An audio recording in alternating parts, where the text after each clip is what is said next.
और भाई फौजी, क्या हाल चाल है भाई? बढ़िया भाई परवीन। और सुना। बस बाबा की दया है, आप बताओ। काफी यार, दिनों बाद दिखा है।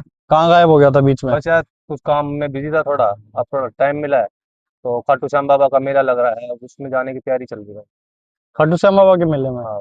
तो वहां जाके कोई मन्नत वगैरह मांग रखी है क्या?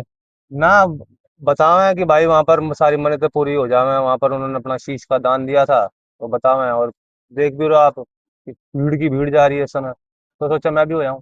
देख यार, भीड़ का अगर तात्पर्य है तो भीड़ तो आप ऐसा समझो कि भाई दारू के ठेके पे भी भीड़ है, लेकिन चीज तो सही नहीं है। भाई वो भगवान है यार, कैसी बात कर रहा है तू? भगवान है यार। शराब से तू उनकी वो कर रहा है मैं तो यार। एक उदाहरण दे रहा हूँ, शराब से नहीं कर रहा। मैं कह रहा हूँ भाई गलत चीज पे भी भीड़ हो सके। बाकी रही बात खाटू श्याम की, ठीक है तुम्हारी अपनी आस्था है, लेकिन अगर वास्तविकता में इतिहास जानना है भाई, सच्चाई जाननी है कि जो खाटू श्याम पे जा रहे हैं, उनकी मन्नत वगैरह ऐसा कुछ नहीं है जो पूरी हो जाएगी या उनका मोक्ष हो जाएगा या उनके पाप कट जाएंगे। तो ये उनका भ्रम है। तो भाई वो पूरी दुनिया जा रही है, वो बावड़ी है। बिल्कुल, धर्मगुरु ही ऐसे हैं हमारे, जिन्होंने शास्त्रों का ज्ञान नहीं दिया और अंधकार में धकेल दी दुनिया। भाई तुझे क्या है, तू बता। भाई इस चीज का तो प्रमाणित कर सकते हैं। भाई ऐसा कोई प्रमाण नहीं है। तो इसलिए आप कह रहे हो क्योंकि आपने कभी अपने प्रमाण पढ़े नहीं, इससे पहले ग्रंथ पढ़े हैं कदे? भाई देखे हैं, पढ़े कभी नहीं, पढ़े लेकिन नहीं है ना? मैंने सुना भी कभी कहीं तो नहीं। जो धर्मगुरु तुम्हें ग्रंथ नहीं पढ़ा सकते, वो धर्मगुरु कैसा? मान ले आप स्कूल अपने बच्चे को भेजते हो, बिल्कुल। टीचर सिलेबस से ही तो पढ़ाएगा। बिल्कुल। उसी प्रकार अगर कोई गुरु आपसे नहीं कह रहा भाई खाटू श्याम पे चला जा, मन्नत पूरी हो जाएगी या आपके पाप कट जाएंगे, मोक्ष हो जाएगा, लाभ हो जाएगा, तो उससे न्यू भी तो पूछ ले भाई कहाँ लिखा हुआ है कि इसके पास जाने से लाभ होगा। शास्त्र ही तो प्रमाण है। जैसे बच्चे के लिए सिलेबस है, वैसे आध्यात्मिक मार्ग में अपने शास्त्र है। तो आज भाई तेरे तो हम पूरा इतिहास के हिसाब से बता देंगे शास्त्रों से कि वास्तविकता में जो खाटू श्याम है, जहाँ पे आप जाने की बात कर रहे हो, वहां जाने से कोई मोक्ष नहीं होता। दूसरा, उन्होंने शीश का दान दिया भी नहीं है। यार देखो, हमारे पास इतना टाइम होगा मत्था टेक के आ जावे, ये पुस्तक पढ़ने का हमारे पास इतना टाइम होता नहीं। तो आज सही जगह है बिल्कुल, आज एक बार ये पुस्तक भी पढ़ के चला जा, तो ये तेरा जीवन खराब होने से बच जाएगा। चल इतना टाइम तो है, पढ़ के दिखा दे भाई तू। जा सके ना? हाँ तो बिल्कुल भाई दिखा। तेरे तो दिखाओगे, ये रही स्कंद पुराण। प्रवीण भाई के साथ साथ जितने भी और खाटू श्याम के पास जाने वाले अपने भगत भाई हैं, उन सब के लिए भी है ये भाई, गौर से देखना। ये स्कंद पुराण है, इसके अंदर बर्बरीक जी की पूरी जीवन गाथा लिखी हुई है कि किस प्रकार उनको जन्म हुआ और वो वास्तविकता में भगवान थे, राक्षस थे, क्या थे, वो आपको स्पष्ट दिया हुआ है। तो ये आप देख सकते हैं। घटोत्कच जो थे वो भीम के पुत्र थे, और जो घटोत्कच की माँ है वो थी राक्षसी हिडिंबा। हिडिंबा से घटोत्कच पैदा हुए राक्षस, और घटोत्कच से पैदा हुए बर्बरीक। अब आपको दिखाते हैं। घटोत्कच ने कहा कि मौरवी, जिसके पिता भाई बंधु मौजूद हैं, उसका विवाह छिपकर हो यह किसी प्रकार उचित नहीं है, इसलिए अब तुम शीघ्र मुझे इंद्रप्रस्थ ले चलो, यही हमारे कुल परिपाटी है। उस बात सुमंगल में भीम कुमार ने मौरवी का पाणी ग्रहण किया, अर्थात उसने मौरवी से शादी करी। आगे लिखा हुआ है कि अपनी राजधानी हिडिंब वन को वो चले गए दोनों। वहां उसने मौरवी के साथ बहुत दिनों तक क्रीड़ा की। तदंतर समय अनुसार उसके गर्भ में एक महातेजस्वी एवं बल सूर्य के समान कांतिमय बालक उत्पन्न हुआ, जो जन्म लेते ही अवस्था को प्राप्त हो गया। यानी कहां से पैदा हुआ? पहली चीज तो आप ये देखो, गर्भ से पैदा हुआ। और शास्त्रों में प्रमाण है कि परमात्मा गर्भ से जन्म नहीं लेता, पहली चीज। ठीक। दूसरा, ये भी आपको वेदों से प्रमाण करेंगे आगे। तब घटोत्कच ने अपने पुत्र को छाती से लगाकर कहा, बेटा तुम्हारा केस बर्बरीक यानी कि घुंघराले हैं, इसलिए तुम्हारा नाम बर्बरीक होगा। कि बर्बराकार घुंघराले बाल थे, इसलिए उसका नाम बर्बरीक पड़ा। देव आपके प्रसाद से मुझे सब ओर से कुशल ही है। आपकी बताई हुई स्त्री मौरवी के गर्भ से मेरे इस पुत्र का जन्म हुआ है। यह आपसे कुछ प्रश्न पूछेगा, उसे सुनिए और आया हूं, मतलब उसे सुनिए इसलिए मैं यहाँ आया हूं कि वो जो प्रश्न करेगा उसका आप जवाब देना। तो कृष्ण जी कह रहे, बेटा मौरवे, तुम्हें जो पूछना की इच्छा हो वो सब पूछ लो। तो बर्बरीक कहता है कि माधव, मैं मन बुद्धि और समाधि के द्वारा आपको प्रणाम करके यह पूछता हूं कि संसार में उत्पन्न हुए जीव का कल्याण किस साधना से होता है। कि वो पहले तो उससे ये पूछ रहा है, मुझे ये बता दो जी कल्याण किस प्रकार होगा। अगर वो भगवान होगा तो वो नहीं पूछेगा कि ये बताओ कल्याण कैसे होगा। पहले तो गर्भ से पैदा हो रहा है, दूसरा उसे खुद नहीं पता कल्याण किस प्रकार होगा। आगे बताओ भाई, अभी तो बीच में छोड़ दिया अभी ये तो। बीच में है, बाकी आपको बताते हैं, फिर उसके बाद वो जाते हैं सभा में। ठीक। ये प्रकरण हो गया। हाँ। वो कल्याण की बताएगा भाई कि किस प्रकार कल्याण होगा, तप वगैरह जो तो बताते पूरी हैं। दुनिया बोल रही है कि क्या नाम है, खाटू श्याम के पास जाओ वहां कल्याण होगा, और वहां ये कल्याण। खुद कल्याण की पूछ रहे हैं। अरे पहले ये तो जानो खाटू श्याम पैदा कैसे हुआ है, इसका आपको पुनर्जन्म भी बताएंगे। नहीं, मैं तो जो उससे कह रहा पहले हूँ आपको, तो समझो मैं क्या कहना चाह रहा हूँ। मतलब हाँ जी, पूरी दुनिया उनके पास कल्याण के लिए जा रही है और ये अपने कल्याण का हमारा पूछ रहे हैं। ये मेरे कंफ्यूजन हो गई है। ये कभी तब की बात है जब भीमसेन वहां पे नहाने के लिए जाता है समुद्र के पास सरोवर में, और बर्बरी क्या था, देवी दुर्गा की भक्ति बताई थी कृष्ण जी ने हम्म। कि दुर्गा की पूजा कर लेना आप। दुर्गा की पूजा करके उसको 3 बाण मिले। हाँ, 3 बाण का तो ठीक है, पता है, ये गाना तो भी है उनका। देवी की वो साधना करता था बर्बरी। तो उसके बाद वो क्या करता था, जो स्वच्छ जल था उससे स्नान कराता था देवी की मूर्ति को। अच्छा। वहां पर भीमसेन स्नान के लिए जाते हैं, ठीक। तो उसको पता नहीं होता है मेरा दादा है, तो उसको मार पीट के भगा देता है। ठीक है। ठीक है, तब आगे वो उसके आगे भेद खुलता है, ये तो मेरा दादा है, ये मेरे पिता के पिता है। वो कहता है मैं मरूंगा। ठीक है। तो वो समुद्र में जाता है अपना शरीर छोड़ने के लिए, लेकिन समुद्र उससे मना कर देता है कि भाई आपसे हाथ जोड़ के प्रार्थना, शरीर मत छोड़ो, मैं तुझे नहीं मारूंगा, क्योंकि तेरे शरीर का नाश लिखा हुआ है कृष्ण जी के द्वारा। तो भगवान कैसे हो गया जिसके शरीर का नाश ही कृष्ण जी करेंगे। और ये मैं नहीं करे, आगे आप पढ़ो देखो। इस समय भीमसेन हम्म। स्नान के लिए जाते हैं, तो उसकी पिटाई कर देते हैं। तब शंकर जी आते हैं आकाश में, मतलब बर्बरीक को कहते हैं शंकर जी आकाश में आके कि बर्बरीक राक्षसों में श्रेष्ठ, वो भगवान है। शंकर जी क्या करें कि तुम राक्षसों में श्रेष्ठ हो। राक्षस है हाँ, राक्षस है ये। और अगर पूरी कोई, दुनिया भगवान बता रही है। तो वो मूर्ख बता रहे हैं ना धर्मगुरु भाई। यहाँ पे खुद शंकर जी कह रहे हैं कि राक्षसों में श्रेष्ठ महाबली बर्बरीक, ये भरत कुल रतन और तुम्हारे पितामह भीमसेन है, इन्हें छोड़ दो। कि भाई इसे बख्श दे। फोटो देख सकते हो आप, ये देखिए, ये शंकर जी आकाश में है, ये भीमसेन था रखा बर्बरीक ने, क्योंकि वो भी राक्षस ही था। भाई पुस्तक कौन सी है, मुझे पहले दिखा ये दो यार। भाई स्कंद पुराण है, गीता प्रेस गोरखपुर से, अपनी लिखी हुई भी नहीं है। यार गीता प्रेस गोरखपुर की तो प्रमाणित होती है यार। प्रमाणित है बिल्कुल। जो ये कहते हैं ना ये भगवान था, पहले बता दूं ये राक्षस था। यार मैं तो इन्हें भगवान समझ रहा था यार। तो पहली बार में ऐसा ही लगता है। सही है, राक्षस। तो इन्होंने भीमसेन को नीचे उतारा, उसके बाद ये कहते हैं जी मुझसे गलती हो गई है, अब मैं क्या करूं, मैं तो अपना शरीर त्यागूंगा। ठीक है, तो समुद्र में अपना शरीर त्यागने जाते हैं, तो समुद्र उससे कहता है तुम ऐसा जानकर अपने शरीर को धारण करो, थोड़े ही समय में देवकीनंदन श्री कृष्ण हाथ से तुम्हारे शरीर का नाश होगा। वो भगवान हो गया। वो तो कह रहा भाई ठीक है चल, वो मुझे मारेगा तो मुझे कोई दिक्कत नहीं है, गर्भ से पैदा वो हो रहा। शंकर जी कह रहे हैं ये राक्षस है, और समुद्र उससे कह रहा है कि तुम्हारे शरीर का नाश जो है वो श्री कृष्ण जी करेंगे। तो यार कहाँ के भगवान हो तो यार ये वही तो। तो मैं कह रहा हूँ, ये जितने भी पाखंडी धर्मगुरु उन्होंने क्या कर रखा है, जो मिल गया हाथ में पत्थर मिल गया तो पत्थर भगवान है, लकड़ी मिल गई तो लकड़ी भगवान है। यार पूरे प्लान का मजा खराब कर देते तुमने यार। मजा आया क्या खराब करा, तेरी आंखें खोल रहे भाई, जीवन बर्बाद होने से बच जाएगा इन पाखंडियों के चक्कर में रहेगा तो। आगे और देख, यहाँ पर दिखाते हैं तुझे।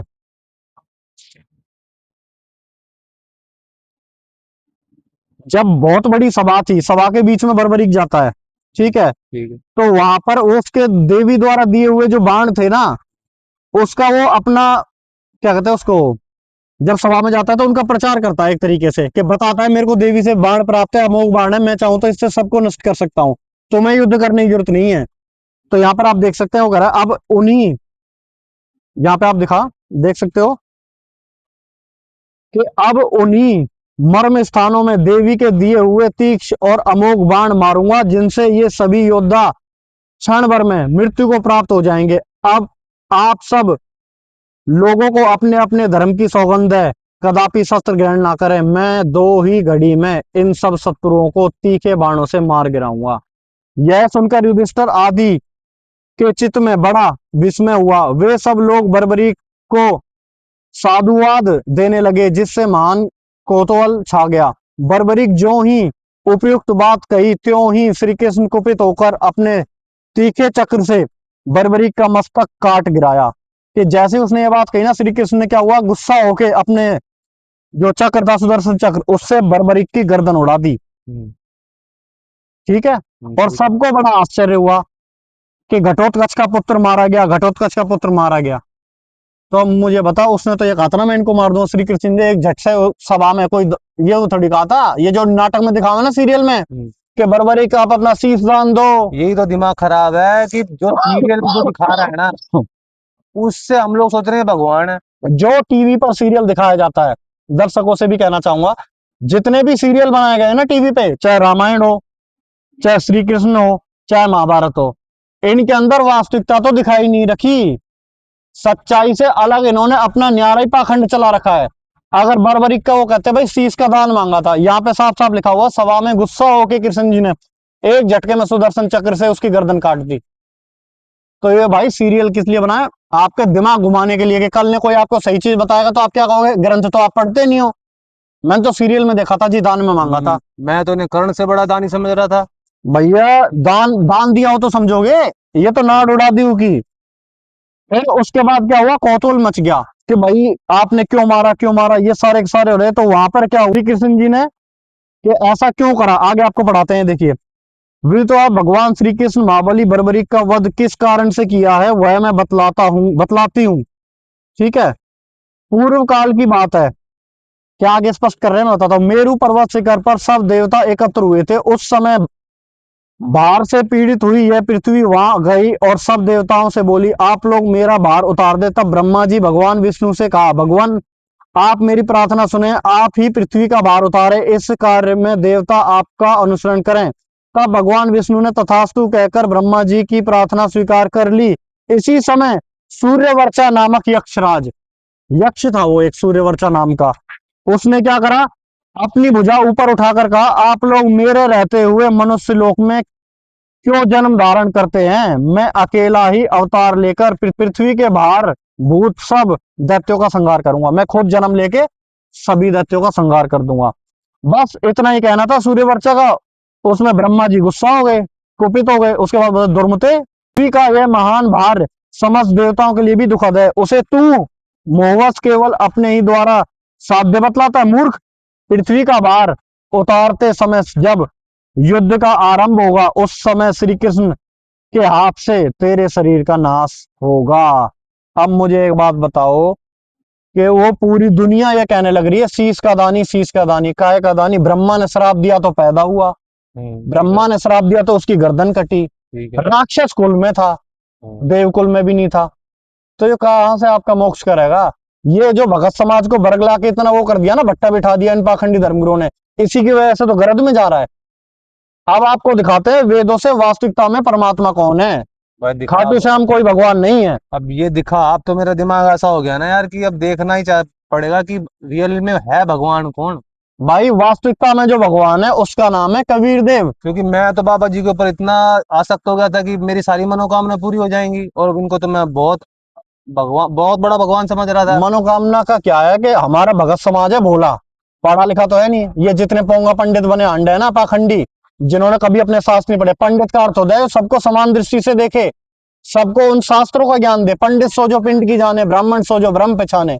परमात्मा ने बताया, इनको ना तो ब्रह्म का पता ना इनको पिंड का पता, बस हांडते एक चंदन लगा लिया, माथे पोत लिया, बन गए हल्दीराम। इसके अलावा कोई काम ना इनका। अंधकार में भेज रखा है, पूरा भट्टा बिठा रखा समाज का। भाई अब तू भगवान दिखा कि कौन भगवान है, ये सिद्ध कर दे। वास्तविकता में शास्त्रों में जो है भाई वो भगवान है कबीर देव, और ये आपको अभी प्रमाणित करते हैं शास्त्रों से। दिखा भाई परवीन, अब तो ये दिखाता हूँ ऋग्वेद मंडल 9-10 में, ठीक है। मंडल नंबर 9 सूक्त 93 मंत्र 2, सम मातृभी न शिशुवे वावसाने विरसा ददन्वे पुरवर अरिमर्य न योसाम अभि निष्कृतम यंत सम गच्छते कलश स्त्रियामी स्त्रियामी गच्छ स्त्रियामी। कि इसके अंदर बता रखा है कि वो परमात्मा सतलोक तथा पृथ्वीलोक में दोनों स्थानों पर दो रूप बनाकर रहता है। बच्चे रूप में आता है, शिशु रूप में, ठीक है, शिशु रूप में आता है और किसी भी माता के गर्भ से जन्म लेता। जैसे है ना, न मातृ भी, कि किसी की माता के गर्भ से जन्म नहीं लेता। जब लीला करता हुआ जवान होता है तब विषय भोग के लिए स्त्री धारण नहीं करता। जैसे पुरुष स्त्री धारण करता है ना, वैसे वो परमात्मा स्त्री धारण नहीं करता। तथा सहशरीर आता है और सहशरीर से कोई विकार नहीं करता, यानी कि शरीर से कोई विकार नहीं करता, सहशरीर आता है। और निर्दोष प्रभु अपनी लीला करके जो का तो शरीर जहां से आता है वहीं चला जाता है। इसका प्रमाण है कि वो परमात्मा कबीर देव है। इसका मतलब तेरे एक बात बता।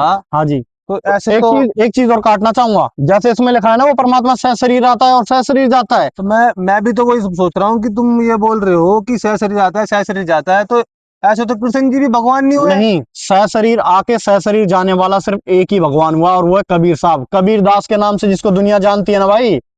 वो मगर में सहशरीर गए थे और आज भी इसका प्रमाण है। एक तरफ मजार है और एक तरफ मंदिर बना हुआ है, ये जीता जागता प्रमाण है। और रही बात कृष्ण जी की, तो कृष्ण जी तो गर्भ से पैदा हुए, वो कौन से पूर्ण परमात्मा है, वो भी अपने कर्म भोग के गए। श्रापवशी तो आना पड़ा, श्रापवश तो राम जी पैदा हुए नारद के श्राप से।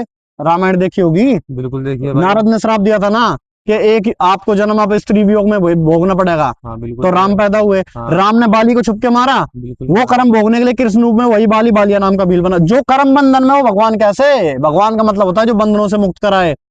तो भैया कृष्ण भी भगवान नहीं है, इन पाखंडियों ने तो अलग ही धंधा चला रखा है, इनकी सेटिंग ही अलग है भाई। भाई मैं तेरे पास गलत आ गया, देखा फौजी में भाई मेरे पास गलत कैसे आ गया? मेरा तो बिल्कुल विश्वास उठता जा रहा है, तू जो और देख दिखा रहा कृष्ण है। जी की भी दिखा देते हैं कि ये भी गर्भ से पैदा हुए हैं, भाई मत दिखा और यार, जो गर्भ से पैदा होता है वो भगवान नहीं कहलाता। अब मत दिखा यार, अब भाई यार यो देख, देख जा, यो तेरा भ्रम परमानेंट खत्म हो जाएगा।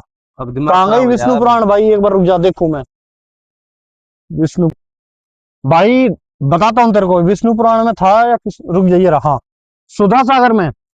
भाई सुधा, तो भागवत है यार, ये भागवत है, इतने तो पाखंडी करते हैं और नु कहते हैं कृष्ण जी प्रकट हुए हैं। तो मेरे घर में इसका पाठ भी हुआ है। पाठ हुआ है तो तूने तो नहीं पढ़ी, जो पाखंडी बैठा वो पढ़ के चला गया ना, और जो मूल चीज है वो तेरे तो पता ही नहीं कि कृष्ण भी जन्म लेके मरता है।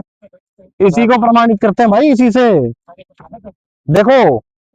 और जो ये कहते हैं ना कृष्ण जी वासुदेव वासुदेव है, वासुदेव उसका नाम इसलिए नहीं है कि उसका सब पे व्याप्त है। वासुदेव उनका नाम क्यों पड़ा, पहले तो आपको ये भी दिखा देते हैं कि अब मैं वसुदेव जी का पुत्र हूं, इसलिए लोग मुझे वासुदेव कहते हैं। वो वसुदेव के पुत्र थे इसलिए वासुदेव कहते हैं, वैसे वासुदेव नहीं है वो समर्थ भगवान। उन्हें वासुदेव कृष्ण बोलते हैं। वो इसलिए कहते हैं कि उसके पिता का नाम वसुदेव था, ना तो और कोई कारण नहीं है।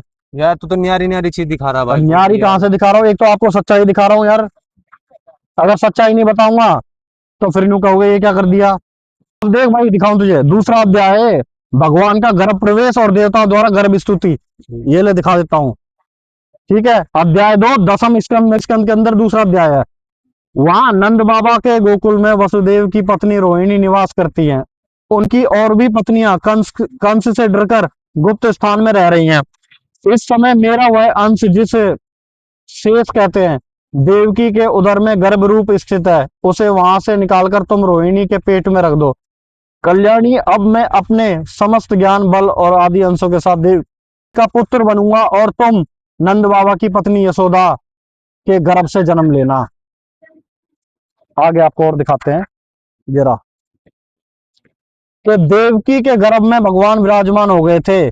जब कंस ने उसे देखा तब वह मनी मन कहने लगा, अब की बार मेरे प्राणों के ग्राहक विष्णु ने इसके गर्भ में अवश्य ही प्रवेश किया है। कि कंस को भी पता चल गया कि वो गर्भ से ही पैदा होगा और गर्भ में आ चुका है। तो जो गर्भ में आ गया वो भगवान कैसा, और वेद में अभी आपको दिखाया लिखा है कि वो परमात्मा सह शरीर आता है, सह शरीर जाता है। भाई फौजी गलत आ गया भाई तेरे पास। गलत कैसे आ गया? सही आ गया भाई। तो दिमाग खराब हो रहा है मेरा, मेरे को समझ नहीं आ रहा, तो मैं करूँ तो करूँ क्या? तूने सारे ये जो हम भगवान बताते हैं इनको तूने बिल्कुल ही खत्म कर दिया कि भाई ये तो भगवान ही नहीं है। भाई ये समर्थ भगवान नहीं तूने है। भगवान बता तो मैं अब मैं क्या करूँ भाई, अब मैं कहाँ जाऊँ? भाई अगर आप वास्तविकता में इन पाखंडियों से बचना है ना, तो इस दुनिया में एकमात्र ऐसे संत हैं जो वास्तविकता में शास्त्र ज्ञान देते हैं, वो हैं जगत गुरु तत्वदर्शी संत रामपाल जी महाराज। उनके द्वारा लिखित पुस्तक ज्ञान गंगा या जीने की राह मंगवाओ और पढ़ो, और नहीं तो आप लेके जाओ अभी हमसे और अपना कल्याण कराओ। ठीक है भाई, ना तो इन पाखंडियों के चक्कर में रहेगा तो अपना मनुष्य जन्म आप बर्बाद करोगे। भाई मेरे को ज्ञान गंगा पुस्तक दे अभी। तो भाई ये रही महाराज जी द्वारा लिखित पुस्तक ज्ञान गंगा, ये लो और अपना कल्याण कराओ। ठीक है भाई इसमें सारे जवाब मिलेंगे? इसमें सारे जवाब मिलेंगे। अगर किसी भाई ने मंगानी हो तो भाई निःशुल्क आती है 8193 अपना नाम, address, phone number, pin code के साथ मैसेज कर दो और ज्ञान गंगा पुस्तक अपने घर पे फ्री मंगाओ भाई। ये भी इसलिए ताकि मानव समाज इन पाखंडियों के चंगुल से बचे, सही शास्त्र अनुकूल साधना करे जिससे वो अपना कल्याण कराए और मोक्ष पाए। जाने वास्तविकता में परमात्मा ये है, सच्चाई।